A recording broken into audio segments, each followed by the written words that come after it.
As of recording this episode, the first episode is out, and I'm so happy for all the good comments you guys sent me. Thank you so much for supporting, and hopefully you'll stick around for the other ones. And without further ado, let's get into the review. Episode 12, Never Koopa Koopa.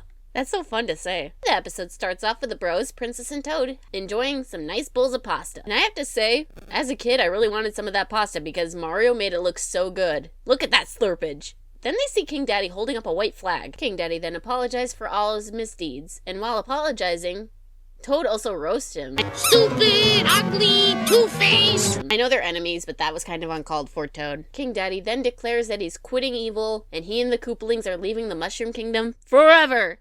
As a parting gift, he gives the princess the key to Castle Koopa, and they leave in a warp zone. Now, I'm all in for using empty spaces being renovated and used because there are so many empty buildings in the world and people do nothing with them. But the very first thing the princess thinks of to use that empty space is as a retirement home. I get it, old people need a place to stay too, but Jesus Christ, the castle's basically a death trap. Who the hell nominated Toadstool to rule the kingdom?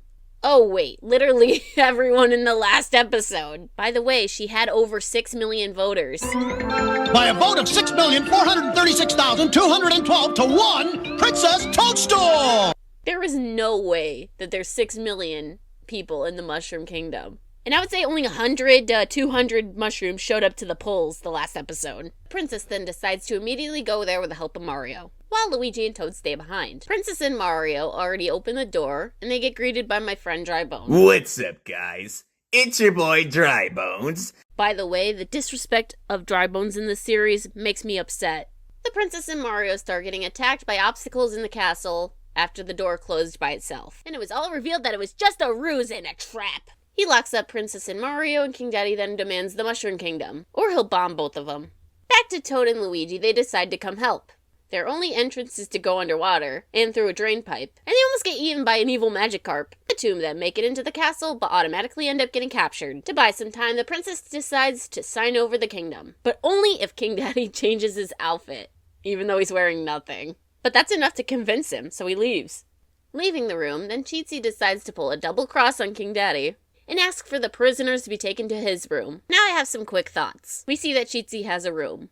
Great. And I'm assuming that all the Koopalings have rooms. In episode 3, King Daddy says he's gonna send Kooky to his dungeon. But we see Cheatsy has like a normal room. Unless he refers to all the kids' rooms as dungeon. But later on in another episode that I haven't covered yet, King Daddy did mention once saying, I'm sending you to the dungeon. Or maybe Kooky himself, his room is an actual dungeon. And it's honestly not out of character for him. In the show Bible, it says he's a graduate of Frankenstein University. So, take that as you will. What do you guys think? Is it a cute little nickname for the rooms?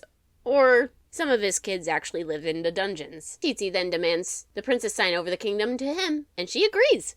Wait, the episode's not over yet? Okay. Mario Gang leave the castle, and another song montage plays as they do. This episode's song is called Without Getting Burned. Not a big fan of this one either. Meanwhile, at the throne room, King Daddy's about to sit in his throne when Cheatsy Speedy Gonzalez's his ass into the throne room and jumps on the throne. He declares himself the new ruler of the Mushroom Kingdom and shows King Daddy the signed document. King Daddy then yells at Cheatsy, calling him a dumbass, revealing that the princess didn't actually sign it. They see the Mario Bros, the princess and Toad flying out the window with their super leaves, and King Daddy proceeds to give the ass whooping of the century to Cheatsy. I don't know why I always skipped this episode in particular as a kid, but geez, I really like this episode. It was a pretty good one. I like that we got to see more of inside of Bowser Koopa's castle. This episode has like the funniest dialogue too. Get off my throne, you ugly upstart! And like I always say, Cheatsy's my least favorite of the Koopalings, but I think he's pretty good in this episode. And his inclusion in this episode perfectly describes him as a character. He's a double crosser, he cheats, he lies, blah blah blah. The only downside of this episode is the Drybones abuse. And unfortunately, it's going to come back. Why does it have to be in some of my favorite episodes? Ugh! You're making my friends sad, Mario. Alright, that's all I have to say about this episode. Thank you guys for watching, and hope to see you in the next one.